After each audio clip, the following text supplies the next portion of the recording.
your types of trauma that you experienced, what exactly did that teach you? Actually, I understood that traumas don't teach you anything if they come from our family's toxic emotional inheritance, if they are caused by our family's toxic emotional inheritance. Why? Because everything that we need to know about ourselves and life is written inside of us. And so we only need the love of our parents to read those lessons that are already inside of us. But if this instruction manual that we have inside is covered up by the toxicity that we inherit from our family, then we cannot read it. How can you create a transformation in others if there's no transformation in yourself? Join your host, Greg Favazza, as your voice on the hard truths of leadership. Your transformation station, connecting clarity to the cutting edge of leadership. As millennials, we can establish change, not only ourselves, but through organizational change, bringing transparency that goes beyond the organization and reflects back into ourselves, extracting actionable advice and alternative perspectives that will take you outside of yourself.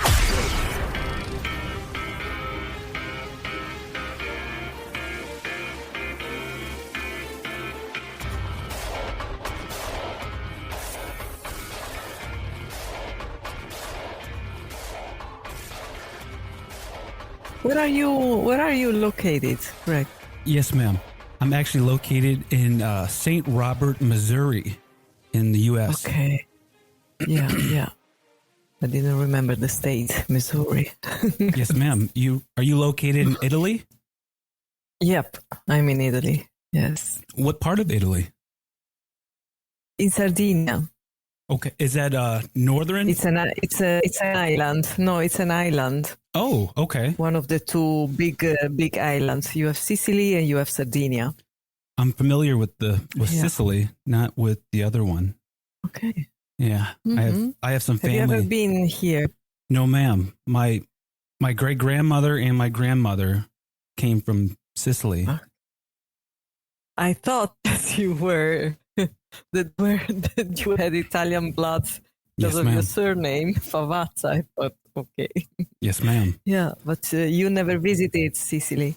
No, ma'am. No, I've heard a lot of great things from my elders, but no, I thought that'd be really cool to do someday. Mm-hmm.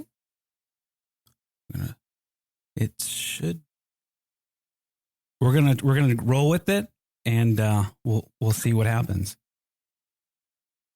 Okay, Elena, welcome to your transformation station. How are you doing today? Good. Thank you so much, Greg, for having me. Yes, ma'am.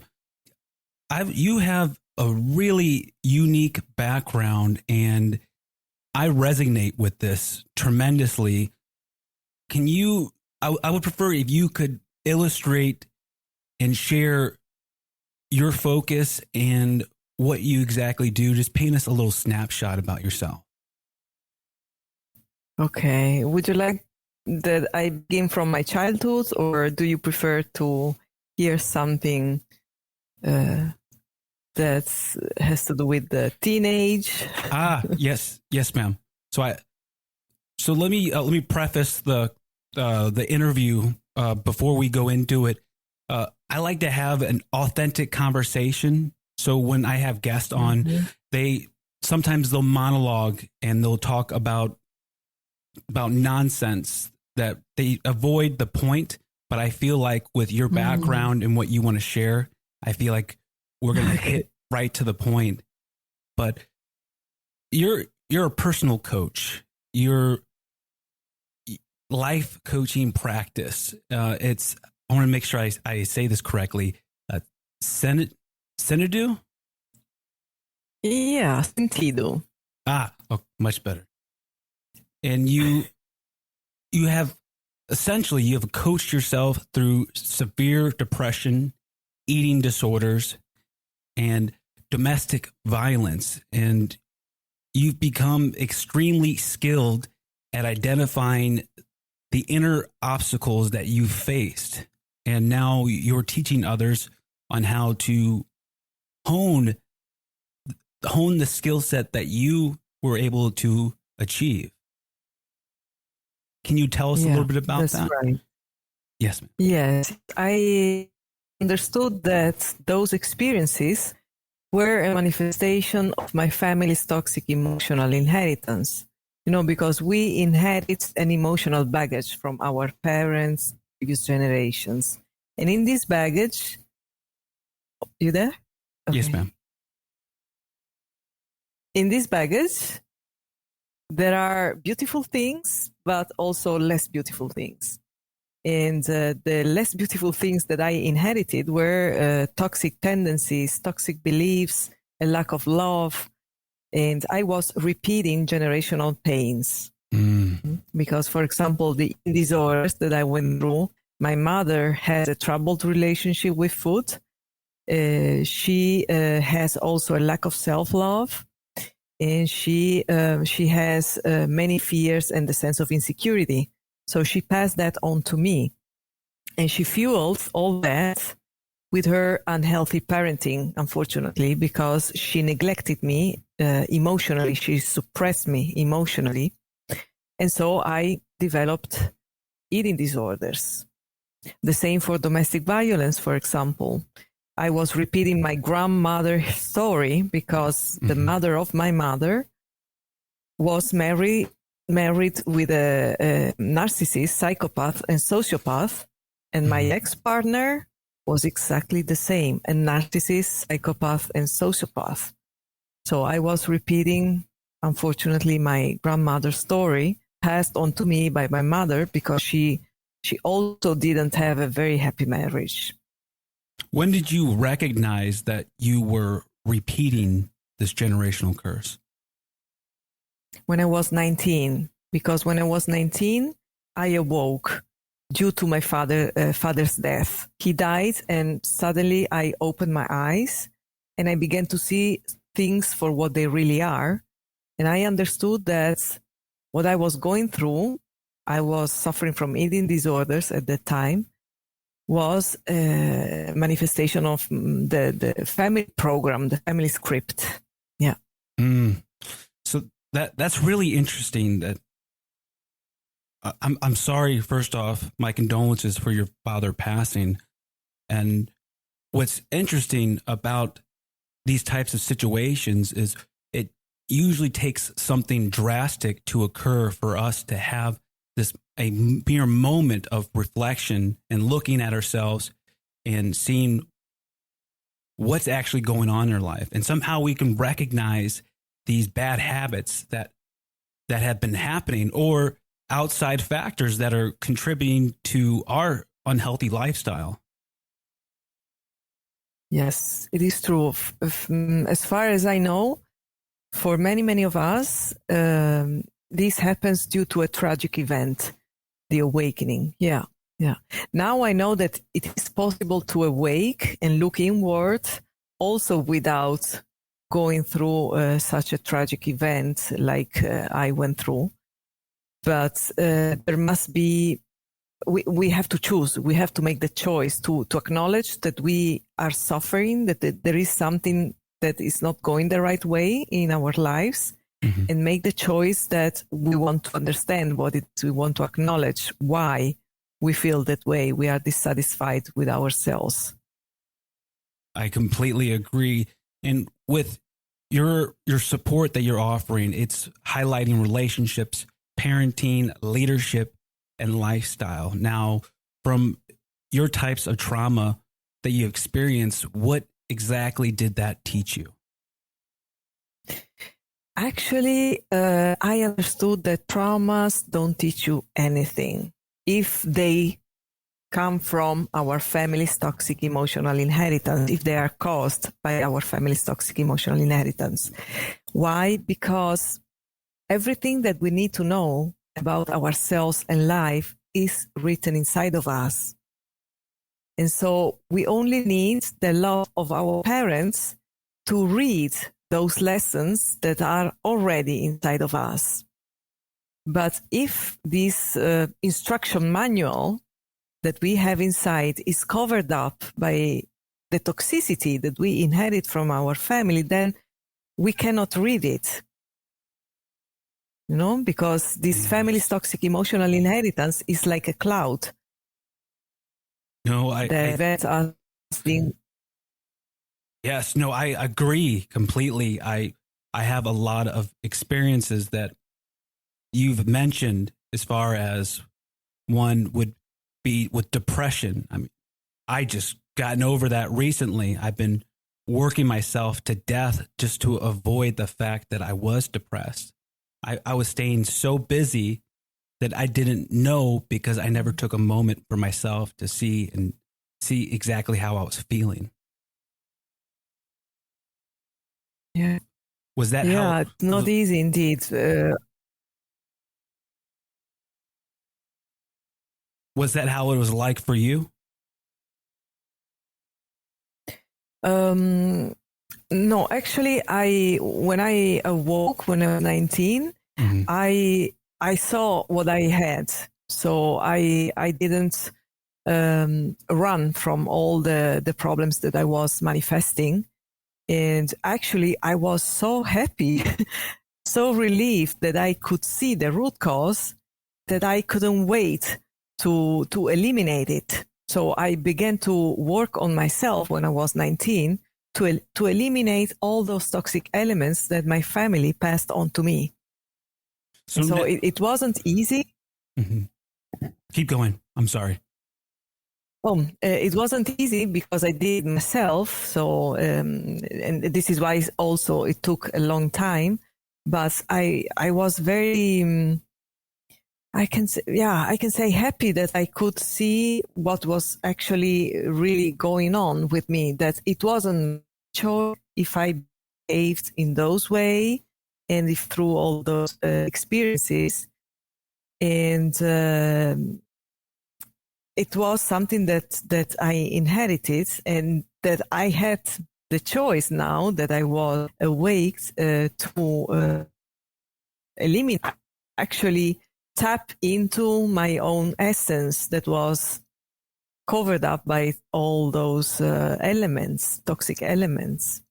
Now, when you say you awoke at this specific age, what exactly did you do at that moment that you've realized that these people around you, the ones that you thought were actually your support system, were actually hindering you in your life and only holding you back where you could be so much more?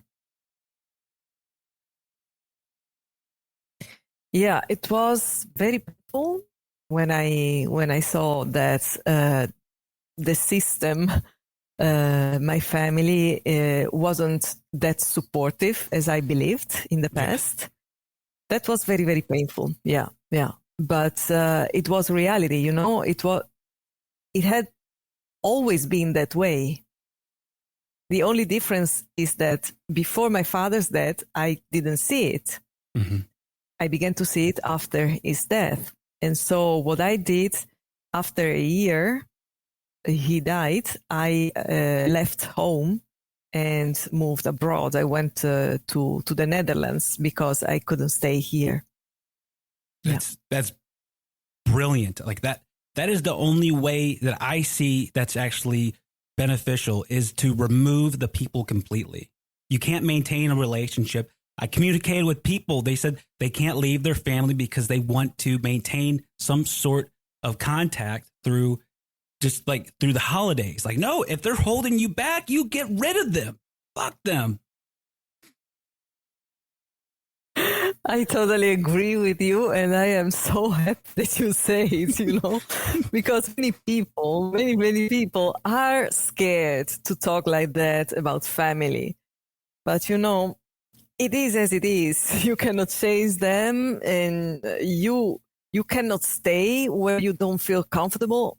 And so, you know, it's better to break the relationship and save yourself than to stay and die little by little, because they will survive. but you won't.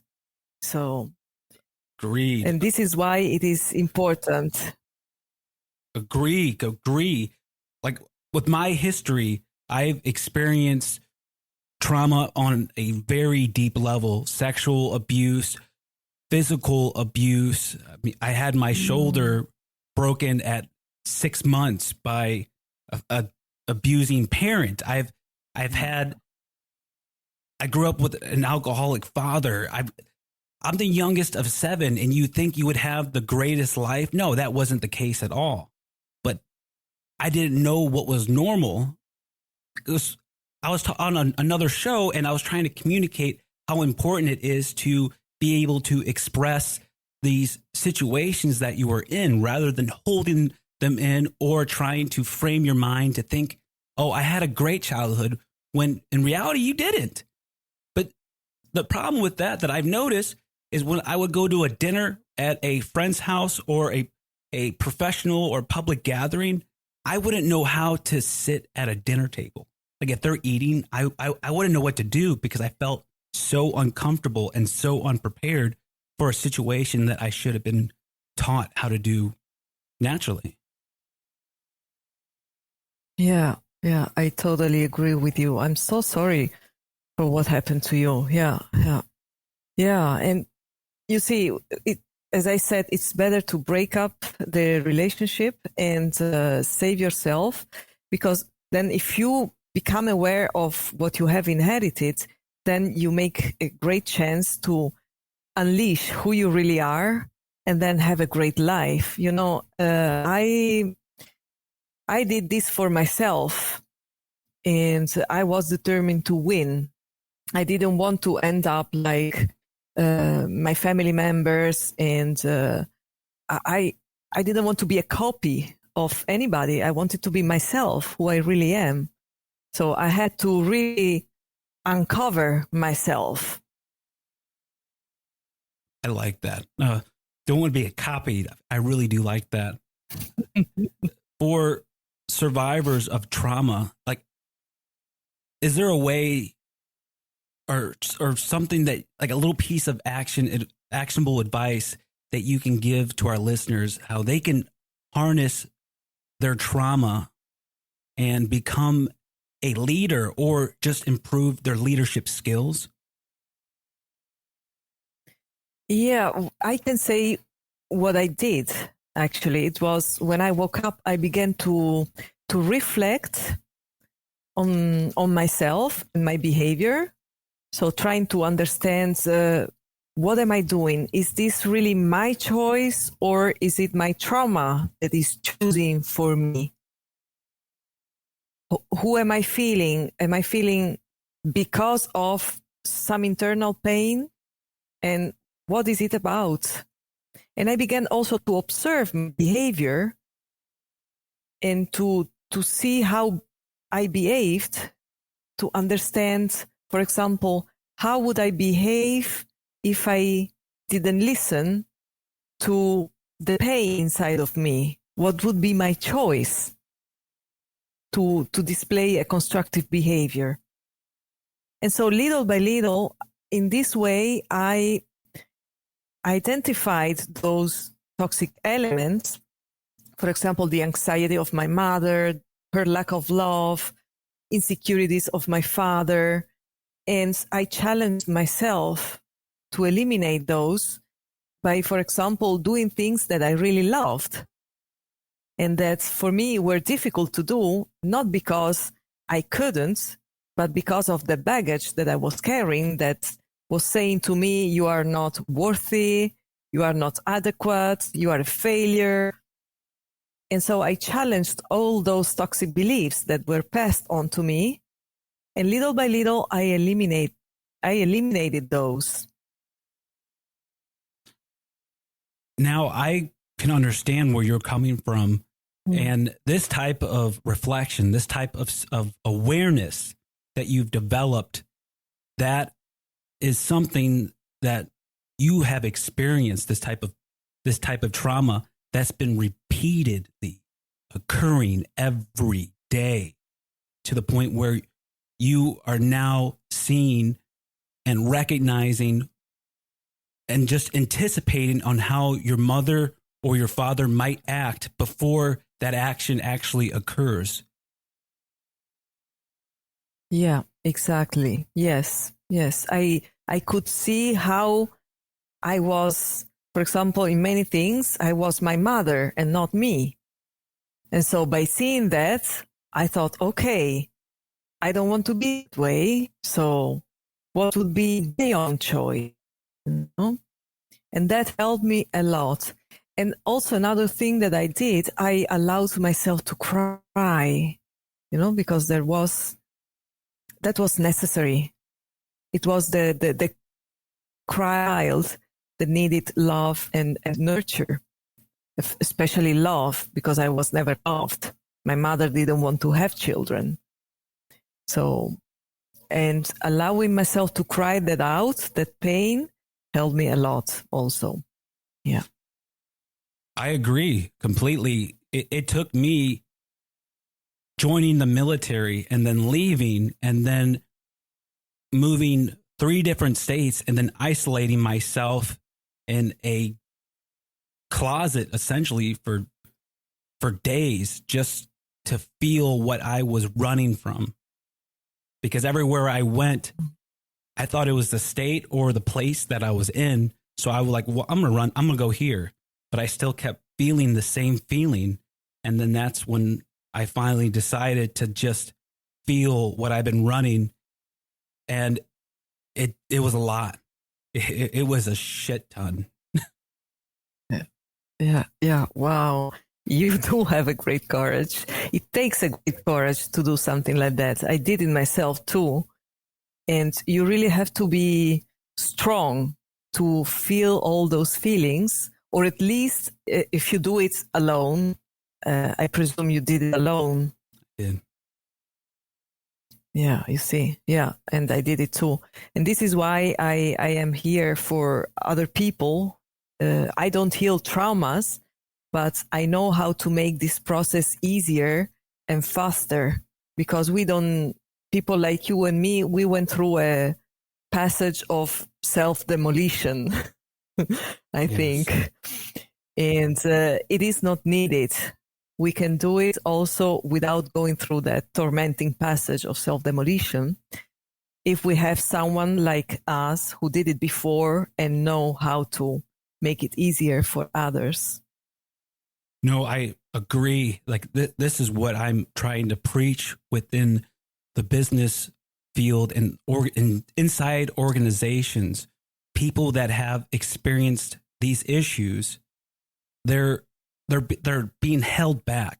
They're not reaching their full potential, and there needs to be a new type of leadership today that are running every type of organization.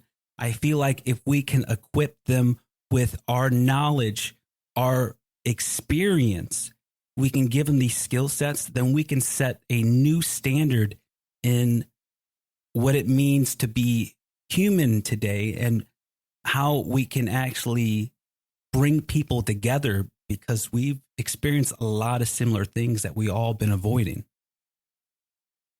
Yes. Yeah. You hit the nail. We do need a new leadership and a new kind of human being. This is what I do. I help people become new human beings, free from those toxic conditionings from family and society, and free to choose how to feel, to think, and to behave, because it is possible. I achieved that goal. So if I did it, then other people can too, and from there we can create a new reality and raise a new generation of children. Yes. Yeah. Definitely. I definitely agree. Now I want to pivot our conversation a little bit into inside the organization. How could you orchestrate culture around those who have survived trauma in an organizational setting? Could you be a little bit more specific? Yes, ma'am. With establishing a new leadership standard, how can we use our trauma as wisdom for those that have experienced it, and those and learn from it, and those that are in this leadership position, when they encounter people that have experienced trauma, how can they pass along their knowledge that you're trying to teach, and it can continue to ripple out? Well, first, the leader has to be healed, of course. He has to be free from those toxic conditionings, because in that way, it will be so easy to understand the people that you work for and with.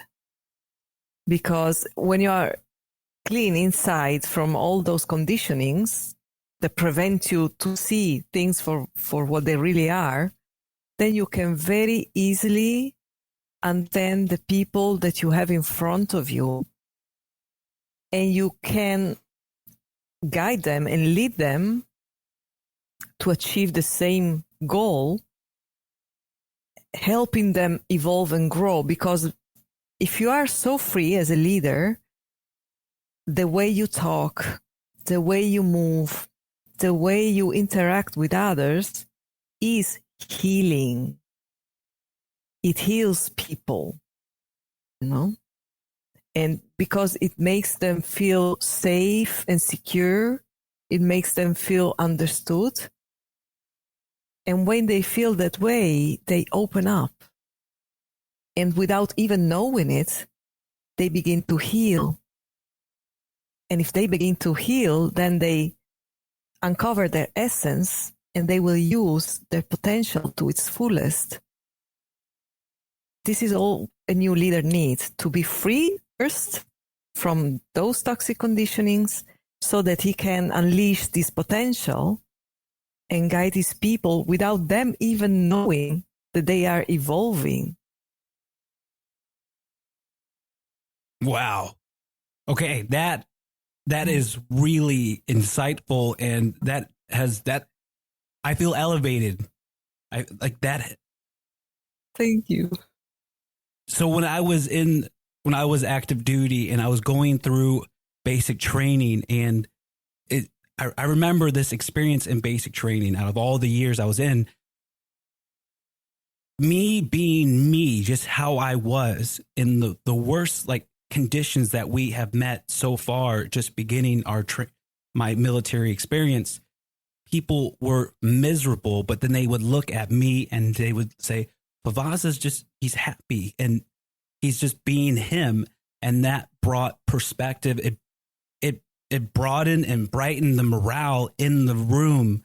And people told me about that. And I just didn't understand, because I thought it was just me being used to the fact that I could dissociate from my traumas. So it's like a walk in the park going through basic training. And then people are looking at me like, how is he doing that? He's being happy. Yeah. But wow, that really hits home for me personally.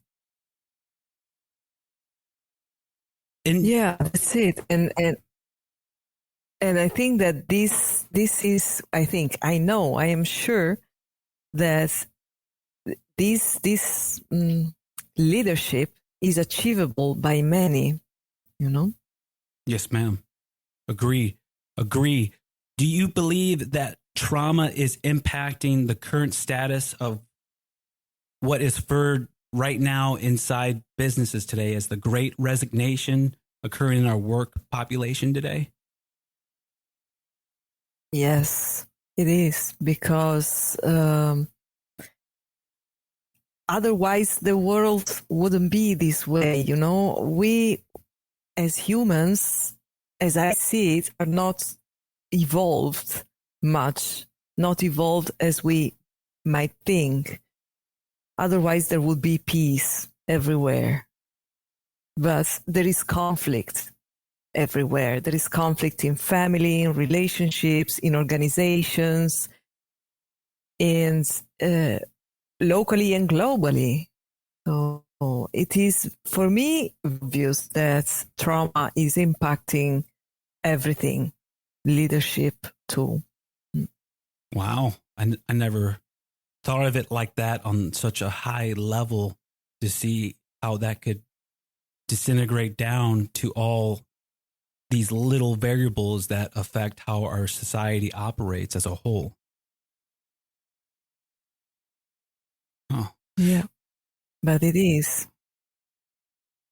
In your field of experience, have you seen a response in organizations towards this type of history in employees, whether it's positive or negative?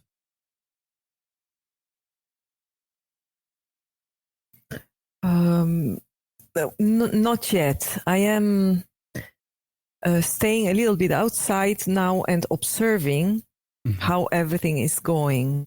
Yeah. Okay.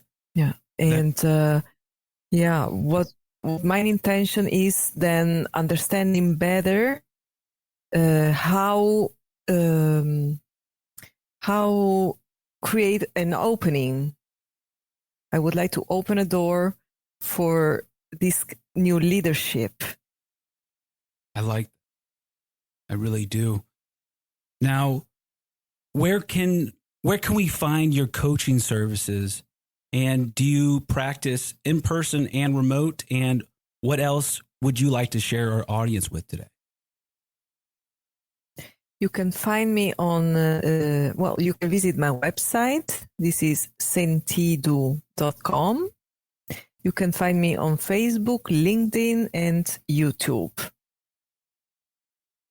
Yes, ma'am. Yeah. And do you do remote work and in-person work, I'm assuming? No, for now, only remote. Yes, ma'am. Yes, only online. But as soon as things get calm down, then probably I will do also. I will invite people here. Yeah, but for now, only online. Yes, ma'am. Now, is there anything else that you would like to share our audience with that you haven't got to mention yet? What can I share? I would like to say to people that things are changing and very, very fast. And if they are going to change for the better, I am not sure, but I am sure that there can be a new reality, a different reality, a better reality for the people who understand the message that we were talking about today, Greg. And I invite you to take action, to not give up on yourself and take action. I really like that. That's fantastic. Well, Elena, I really do appreciate you coming on to your transformation station. Thank you so much. Yes, ma'am. Now, Elena, did you get everything you wanted to share with everyone? Yes. Beautiful, beautiful. I will edit the show and put everything up, make it sound real great, and I will send you a copy and give you links and all that great stuff, and you can share it, and I'll share it on my end. Yeah. Yeah. Well, I wanted to thank you so much because I really like what you said. You know, thank you for sharing your experiences and also for having this, how can I say it? This idea, this perspective on people and life that is, wow, for me, you're one of the few that has the courage this way, so straight and honestly. Yeah. Thank you. That really reinforces what I'm doing. It makes me feel good. Yeah. Okay. Well, I will be in so touch. Then, yes, I don't know if, because I see that there is a delay. I hope that the recording went well. It did. It went very well. I was able to catch it and hold myself. So we collided a little bit, but overall the recording went well. Yes, ma'am. Okay, good. So, and let's keep in touch. I will accept your invitation on LinkedIn. I saw that you sent it to me. Yes, ma'am. And let me know then, okay? Yes, ma'am. Alrighty. Okay, thank you. You take care. Bye-bye. You too. You've been listening to Your Transformation Station, your voice on the hard truths of leadership. We hope you've enjoyed the show. We hope you've gotten some useful and practical information. Make sure to like, rate, and review the show. Remember, Your Transformation Station is on all major platforms, including Facebook, Instagram, Pinterest, TikTok, and YouTube. And visit the website. Till next time.